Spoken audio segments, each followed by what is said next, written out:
Assalamualaikum warahmatullahi wabarakatuh. Perkenalkan, nama saya Rahma Septiani. NIM saya 4121-028, jurusan Ekonomi Syariah, alamat Warung Asem, Batang. Di sini saya akan menyampaikan sosialisasi pembelajaran Fakultas Ekonomi dan Bisnis Islam. Yang pertama, tentang keprodian. Di dalam Fakultas Ekonomi dan Bisnis Islam terdapat 3 jurusan. Yang pertama, Ekonomi Syariah, yang kedua, Perbankan Syariah, yang ketiga, Akuntansi Syariah. Program studi Ekonomi Syariah merupakan salah satu prodi yang berada di Fakultas Ekonomi dan Bisnis Islam IAIN Pekalongan. Program studi Ekonomi Syariah pertama kali dibuka pada tahun akademik 2005 sampai 2006. Pada saat itu masih berstatus sebagai STAIN Pekalongan. Visi Ekonomi Syariah menjadi jurusan yang terkemuka dan kompetitif dalam pengembangan ilmu ekonomi syariah berwawasan keindonesiaan di tingkat nasional pada tahun 2036. Misi Ekonomi Syariah 1.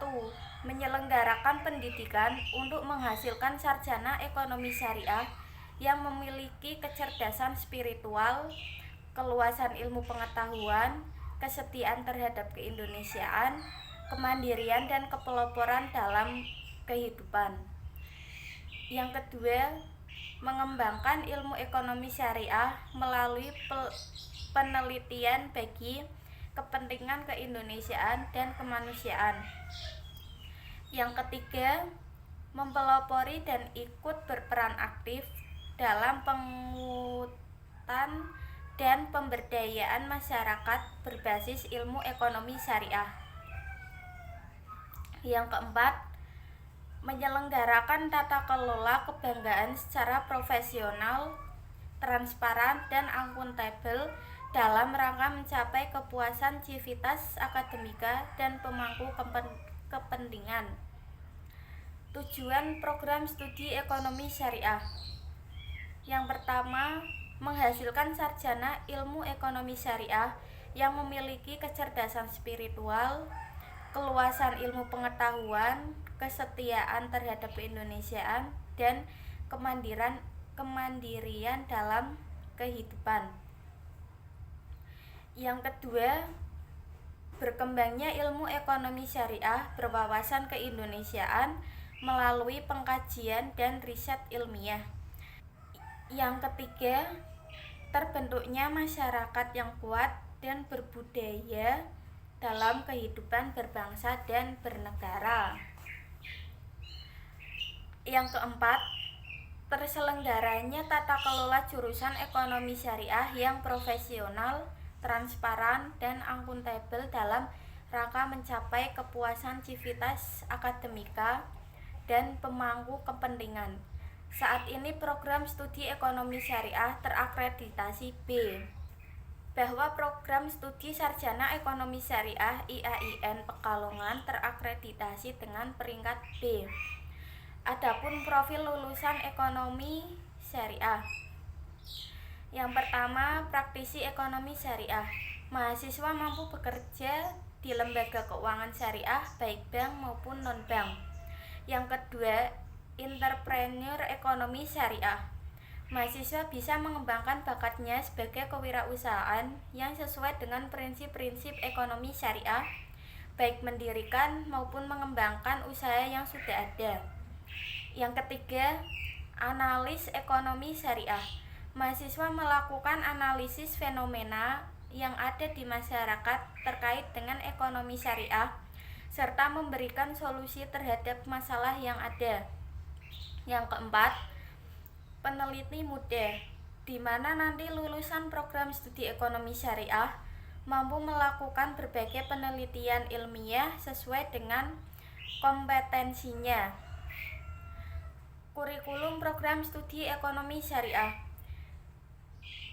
Beban SKS kumulatif berdasarkan surat keputusan Dekan FEBI IAIN Pekalongan nomor 1 tahun 2017 tentang kurikulum KKN VBIIN Pekalongan. Total mata kuliah yang harus ditempuh 146 SKS, di mana mata kuliah utama 131 SKS dan mata kuliah pilihan atau peminatan 15 SKS. Terdapat 3 peminatan dalam program studi ekonomi syariah. Yang pertama, peminatan ekonomi pembangunan Islam. Yang kedua, peminatan ekonomi bisnis syariah. Yang ketiga, peminatan keuangan syariah. Masing-masing peminatan mahasiswa wajib untuk menempuh 15 SKS mata kuliah pilihan peminatan, sedangkan pada semester 7 dan 8 mata kuliah yang harus ditempuh oleh mahasiswa adalah PPL, KKN, dan skripsi. Rata-rata SKS program studi ekonomi syariah 24 SKS. Mahasiswa dapat mengambil jatah SKS dengan maksimal setara 24 SKS dengan syarat IP 3,5.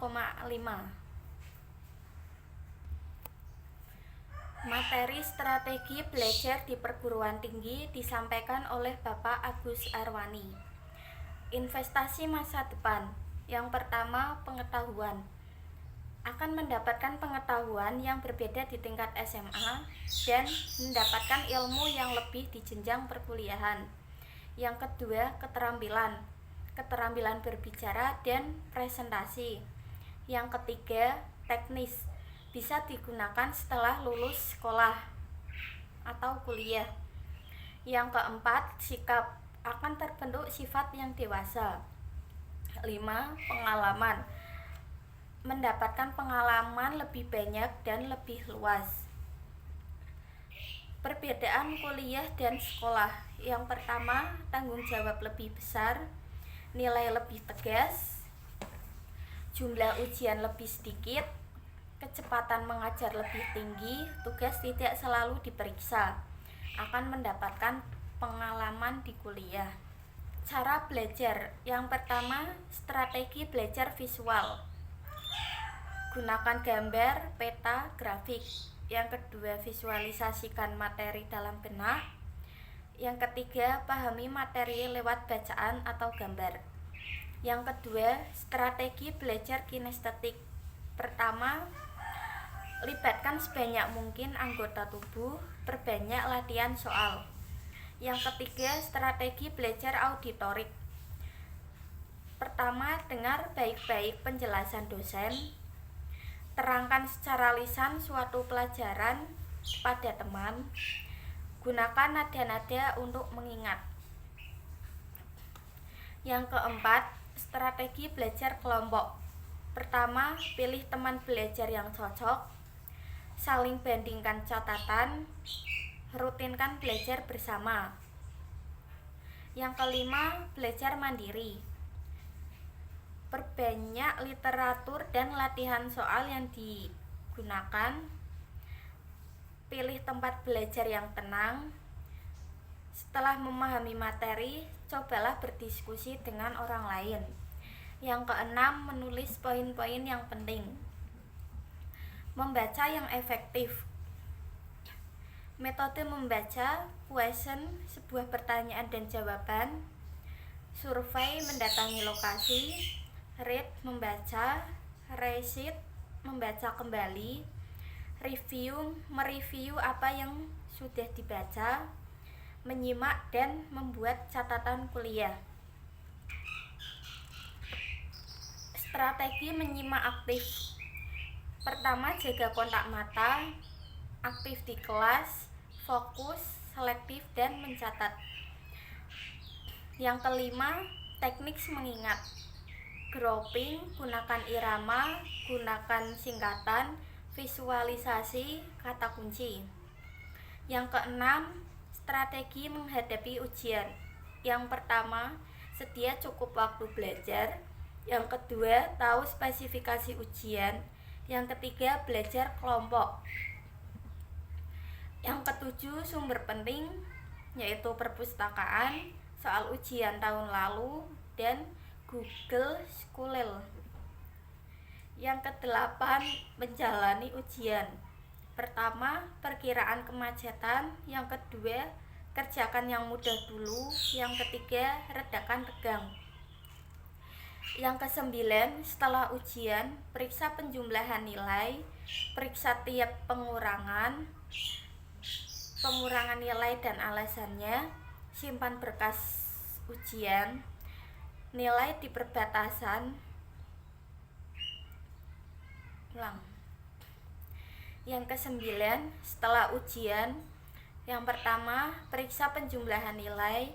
Yang kedua, periksa tiap pengurangan nilai dan alasannya. Yang ketiga, simpan kertas ujian. Yang ke-10, teknik menulis. Memahami materi, menulis draft, merevisi draft. Memahami materi.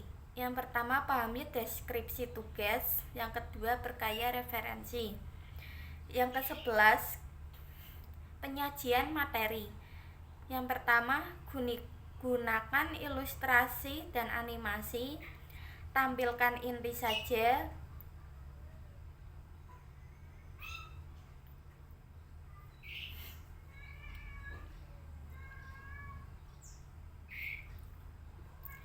Yang ke-11, penyajian materi.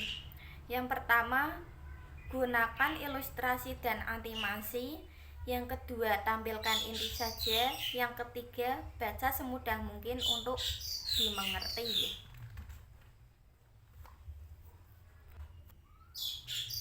Etika mahasiswa disampaikan oleh Ibu Hajah Susminingsih. Yang pertama, akhlak. Berakhlak yang baik dengan sesama. Yang kedua, etika, cara hidup seseorang dengan melakukan perbuatan yang baik. Yang ketiga, etika berkomunikasi, berbicara yang baik dan sopan. Yang keempat, etika pergaulan di dalam kampus. Yang pertama, berpakaian yang rapi dan sopan. Yang kedua, berbicara dan berdiskusi dengan bahasa yang baik. Yang ketiga, memberi contoh yang baik. Yang keempat, saling menghargai dan menghormati. Yang kelima, berbicara sopan ketika di dalam maupun di luar kampus. Yang kelima, etika pergaulan di luar kampus, menjadi contoh yang baik di lingkungan sekitar. Yang keenam, etika pergaulan sesama mahasiswa. Yang pertama, membantu teman yang sedang membutuhkan. Yang kedua, menghormati satu sama lain. Yang ketujuh, etika pergaulan mahasiswa dengan dosen, menyapa ketika bertemu, berbicara dengan bahasa yang sopan.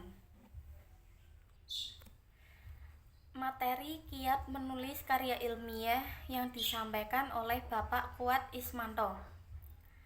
Yang pertama, sumber dan cara memperoleh kebenaran, animisme dan dinamisme, berpikir logis dan filsafati, agama dan kitab suci, trial dan eros, tokoh berotoritas, penelitian. Yang kedua, penelitian. Pertama, proses mencari kebenaran dengan prinsip-prinsip ilmiah atau seperti jujur, objektif, sistematis. Yang kedua, penelitian sebagai proses mencari kebenaran umumnya dijalankan oleh akademisi, penelitian, dan lain-lain. Yang ketiga, metode yang digunakan, observasi, wawancara, kuesioner. Yang keempat, dari hasil penelitian diterbitkan melalui berbagai media publikasi dalam berbagai bentuk karya tulis. Yang ketiga, bentuk-bentuk karya tulis. Yang pertama, makalah atau tugas kuliah. Yang kedua, artikel atau tugas kuliah yang dipublikasikan.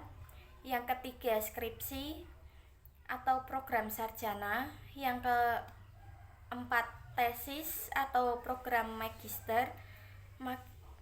Yang kelima, disertasi atau program doktor.